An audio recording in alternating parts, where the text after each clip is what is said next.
Le premier point, ça on le retient de la conférence de Philippe Pelletier, ça a frappé, il nous a expliqué quand même qu'il y a 10 ans, enfin même plus que 10 ans, puisque c'était Jean-Louis Borloo qui avait identifié ce domaine comme un des domaines prioritaires. Il a sa mission sur laquelle je ne reviendrai pas, qui est un ovni dans le paysage, puisqu'il est le seul à être dans cette configuration-là. Donc ça a été considéré comme suffisamment important. Il nous a expliqué les motivations de Jean-Louis Borloo pour créer cette structure, ou cette animation spécifique de façon à faire bouger les choses. Il nous a expliqué aussi qu'il avait été renouvelé tout le temps, mais qu'il y avait eu une période de froid politique, on va dire ça comme ça. Par contre, le message d'espoir, c'est qu'il nous a expliqué qu'il sentait un retour très net de la volonté politique avec les équipes actuelles d'avancer. Et Eric nous a confirmé ce matin qu'il sentait chez Madame Emmanuelle Wargon une volonté de faire les choses, un pragmatisme, etc.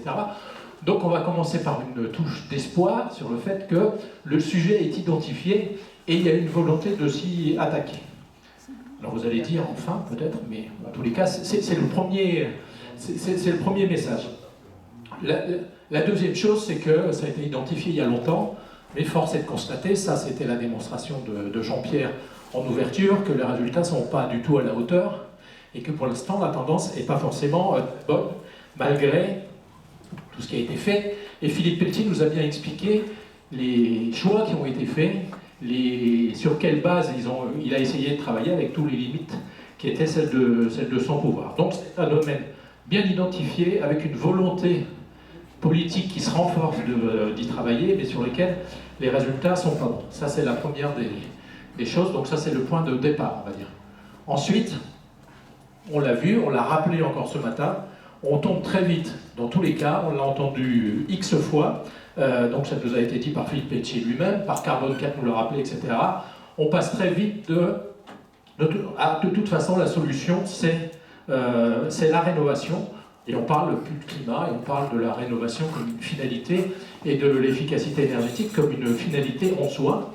Moi je pense que là, il y a évidemment du grain à moudre, et en plus, moi je l'ai relevé hier, mais il me semble qu'on vient de voter l'urgence climatique dans ce pays, c'est dans la loi, donc on ne peut pas faire l'impasse de la dimension climat en premier, et qui doit être première, puisque c'est la loi, c'est pas que notre conviction. Et en plus, on a vu ce matin, avec l'exposé sur la santé, on a vu les limites de la question de la performance et de la rénovation à tout crin.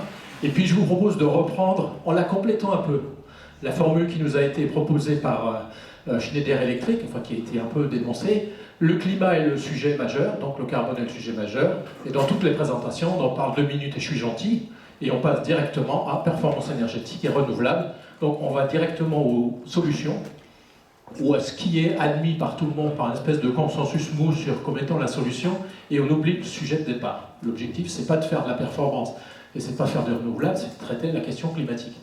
La performance bien faite contribue à la question climatique évidemment, le renouvelable aussi, mais c'est pas une fin en soi. J'ai un peu titillé tout à l'heure Eric sur le sujet, mais j'ai l'habitude de dire renouvelable, ça ne veut pas dire durable, et performance, c'est pas forcément bon. C'est pas forcément, ce qui ne veut pas dire qu'il faut la jeter. Donc on a vu qu'on est revenu régulièrement sur cette simplification, ou en tous les cas sur ce raccourci, dont on peut considérer, et le docteur nous a dit ce matin qu'il avait été convaincu par nos discussions sur ce sujet-là, donc je pense qu'il faut qu'on continue à creuser cette voie-là, probablement. Je ne sais plus ce que j'ai écrit après. Oui, bon, 4e point, évident, la dynamique n'est pas à la hauteur de l'enjeu, on est en urgence climatique, et puis les résultats ne sont pas du tout à la hauteur. Alors, on a eu Thibault, entre autres, Madame Florette aussi, nous ont donné quelques petits messages d'espoir, quoique, moi j'ai retenu que la SNBC affiche 0 gaz dans le bâtiment en 2050, ça c'est clair, sauf qu'on va sortir une réglementation qui devient environnementale et non plus thermique, donc ça c'est bien, mais qui continue à mettre du gaz dans le neuf, alors qu'on sait qu'à terme il n'en faut plus.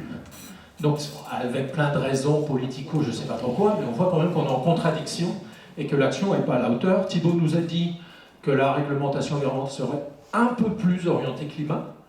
Ce qui nous gêne, c'est le un peu, puisqu'on pense qu'il faut qu'elle soit totalement orientée climat, puisque c'est la priorité. Bon voilà, et puis Madame Florette nous a dit que dans la RE 2020, le CO2 serait présent, mais ce serait probablement pas la priorité. Hein, c'est ce qu'on a entendu, donc il y a ce côté un peu désespérant de le rythme de l'action n'est pas à la hauteur de ce qu'il faudra faire. Et moi j'ai noté, ça c'est une formule de Jean-Pierre, ce qui est gagné aujourd'hui est plus pertinent que ce que l'on rêve de gagner dans 10 ans. Donc agissons aujourd'hui de façon pragmatique avec des solutions qui existent et qui fonctionnent. Donc ça c'était une citation de... Alors, ce qui m'a frappé aussi, et on en a parlé à nouveau ce matin, c'est que quand on parle de bâtiments, on voit tout de suite que les priorités sont sur les passoires énergétiques. Et on tombe très vite sur le sujet de la précarité. Donc on a eu l'ANA, ce matin on en a parlé vis-à-vis de la santé, et ça c'est plutôt positif, je trouve, parce que on nous a dit quand même, Philippe Pelletier nous a dit que le domaine de l'habitat social, c'était plutôt le bon élève dans toutes les catégories. Celui où on avance le mieux. Même si, je ne sais plus, c'est 150 000 logements par an sur 5 millions. Donc il va falloir peut-être du temps, mais bon. Et puis en plus, on s'aperçoit qu'en traitant la question de la précarité dans le bâtiment, on traite la question de la précarité en général. Et on traite la question de la santé. Enfin bon, on adresse plein de sujets. Là, on est dans le développement durable, finalement. On est dans la solidarité, etc. Donc ça, c'est plutôt bien. On va dire ça comme ça. Ensuite, je ne sais plus ce que j'ai écrit. Ah oui. On a noté que, effectivement, on nous a dit, et on nous a fait quelques démonstrations, que sous l'effet des réglementations, y compris la RT 2012, il y avait un certain nombre de progrès qui avaient été faits sur l'enveloppe, sur les matériaux, sur les façons de faire, etc. En tous les cas, au moins en théorie, puisqu'on a vu quand même que Saint-Gobain nous a expliqué qu'ils avaient des nouveaux produits, etc., etc. Schneider aussi dans son domaine. Alors moi j'ai aussi retenu ce matin, et ça m'a surpris, qu'il y avait un gros potentiel sur la forêt, sur le bois, parce que moi je pensais qu'on surexploitait la forêt. Mais j'y connaissais rien. J'ai compris ce matin qu'il y a un énorme potentiel, puisqu'on peut en tirer 80% de ressources supplémentaires, si on s'y prend correctement. Donc ça, je pense que là, il y a des choses à ne pas perdre, parce qu'on a fait des progrès, etc., mais à mettre en œuvre de façon intelligente. Et là, je retiens la formule d'Henri Prévost, ici présent, c'est-à-dire mettre chaque chose à sa place de façon raisonnable et économique, et ne pas viser des utopies intenables. J'ai bien aimé sa formule. Donc, être raisonnable dans la mise en œuvre de tout ça, il me semble que ça, c'est un axe, Jean-Pierre nous en a parlé aussi. Après, j'ai noté qu'il y a un vrai sujet sur comment on donne l'envie, comment on met en mouvement les propriétaires. Philippe Pelletier nous en a parlé, il nous a dit que c'était pas par la contrainte qu'on mettait les gens en mouvement, mais c'est par la motivation. Donc la question, c'est comment trouve-t-on la motivation? Et de l'explication ou de l'expérience de Claude et de Françoise, on a noté qu'il fallait être motivé. Parce que l'économique ne suffit pas, enfin, etc. Et que c'est quand même... il faut le vouloir, quoi. Hein. Donc aujourd'hui, le propriétaire, c'est compliqué. On a parlé des copros et de la difficulté à mettre en mouvement les copros. On a parlé des propriétaires bailleurs, effectivement. Comment motiver un propriétaire à faire des économies à son locataire? C'est pas très simple. Et même quand on a eu aussi ce témoignage-là, même quand il a la volonté de le faire, il faut qu'il sorte le locataire le temps de faire les travaux pour le remettre. Bon, tout ça est compliqué. Et Eric nous a apporté un bout de solution ce matin avec les contrats de performance. Je pense qu'effectivement, si on garantit le résultat, quoi qu'il en soit, ça peut aller dans le sens de motiver les gens, y compris les particuliers. Alors, c'est pas le modèle dont tu nous as parlé, puisque toi, tu es sur les réseaux, mais quand même, il y a quelque chose là autour de comment on met en mouvement. Voilà. J'ai noté la phrase « On est face à un monde diffus sans vraie motivation ». Comment on crée la motivation de façon à ce que les gens s'y mettent, puisque les solutions existent. Philippe Pelletier nous a expliqué qu'au début, ils avaient fait l'option de la motivation financière, vous avez gagné de l'argent. Claude nous a démontré que ce n'était pas si évident que ça, ou en tous les cas, il ne faut pas avoir envie d'en gagner beaucoup, et en tous les cas, ça ne suffit pas. Donc il faut trouver d'autres leviers pour motiver les gens. Donc c'est peut-être la responsabilité environnementale, c'est peut-être, j'en sais rien, mais il me semble qu'il y a quelque chose autour de ça. Donc moi, je en retiens ce que l'on pourrait peut-être... C'est un peu simpliste ce que je vais vous proposer, mais quand même, l'idée c'est de dire qu'il faut mettre les choses dans l'ordre. Pour être performant dans le bâtiment vis-à-vis de la dimension climatique, qui est celle qui nous anime quand même, c'est premièrement mettre la bonne énergie. C'est la mère des batailles. Or, c'est pas ce qu'on fait, puisqu'on passe directement à la performance et au renouvelable en disant que c'est ça la solution.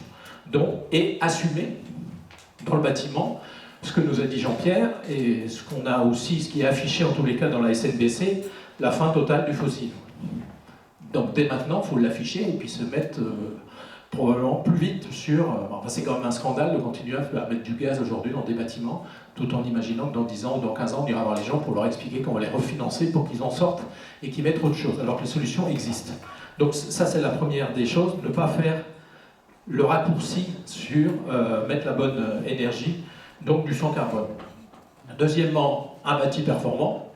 Bien sûr, après, il faut que l'enveloppe soit performante avec les limites dont on a parlé, dont a souvent parlé et de façon très claire Henri. Il faut que tout ça soit économiquement raisonnable. Il y a une limite à ça. Au bout d'un moment, il faut s'arrêter, parce que le gain n'en vaut plus de la chandelle. Et en plus, on a des inconvénients sur la santé, on l'a vu.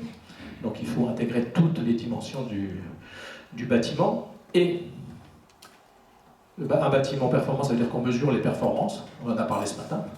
Il ne suffit pas de l'afficher performant, il faut le vérifier. Donc on l'a vu sur les Batignolles, Eric nous en a aussi parlé un peu. Encore faut-il que ça fonctionne. Il n'est pas performant parce qu'il a été battu pour être performant. Il est performant parce que ses résultats sont performants. Vis-à-vis du climat, toujours. Et en troisième point, on met le pilotage intelligent avec les limites dont on a parlé ce matin. Les gens ne comprennent rien.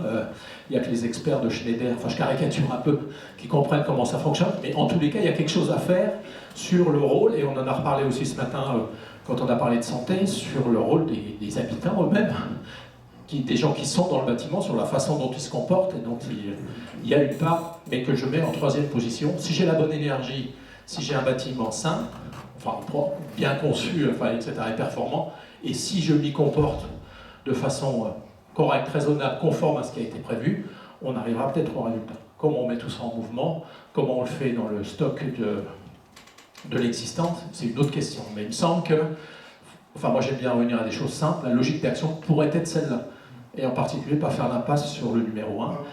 Le réseau de chaleur est une solution quand il est renouvelable, comme on l'a vu ce matin, dans d'autres, mais c'est que 12% demain. C'est ça, si on arrive à tenir nos ambitions dont on espère qu'elles ne sont pas utopiques, et qu'est-ce qu'on fait dans le reste, etc. Et je trouve que Philippe Pelletier nous a bien présenté, en segmentant un peu, en disant le tertiaire c'est ça, le locatif c'est ça, les propriétaires, le social, etc. Donc je trouve que c'est intéressant et il y a besoin de... Voilà, mais et on voit qu'il y a plein de choses qui sont à portée de main si on ne se trompe pas de solution et si on ne se trompe pas d'objectif. Alors ce que je propose, c'est que on a besoin de capital. Alors, chacun d'entre nous s'est enrichi de cette UE, il y a des choses à titre personnel, ça c'est bien, ça c'est acquis. Maintenant, il faut qu'on arrive à voir comment on capitalise là-dessus collectivement. Donc on va travailler avec le CA, avec le bureau, sur la base que j'ai proposée ou sur une autre, parce que tout le monde va s'exprimer. Je pense qu'on va mettre ça en forme, il faut qu'on l'affichera sur le site, enfin, etc., tout en mettant la position ou la vision de Sauvons le climat, je ne sais pas comment on peut dire ça, sur ce sujet du bâtiment, c'est important. Il faut probablement qu'on s'organise pour rester vigilant sur le domaine, rester en vigie parce que ça va bouger. Donc actualiser la vision qu'on s'est construite. On va travailler avec Philippe Pelletier, on va s'inscrire à son assemblée générale dont il nous a parlé jeudi soir. C'est une façon de le faire, on va rester en contact avec d'autres. Je pense qu'il faut qu'on reste, il faut qu'on ne perde pas ce qu'on a commencé à acquérir là. Voilà. Mais si, mais moi je dis oui, moi, puis je te donnerai la parole après. C'est moi qui ai le micro, donc si tu veux, l'avantage c'est que j'ai le pouvoir. Voilà, donc, voilà ce que je voulais vous dire. Et comme je suis sympa, je vais donner la zapette à Jean-Paul, et tu me la repasseras après une seconde. Mais je voulais pas commencer tout par ça. Ouais, j'avais une dernière fonction de logistique à donner, mais bon.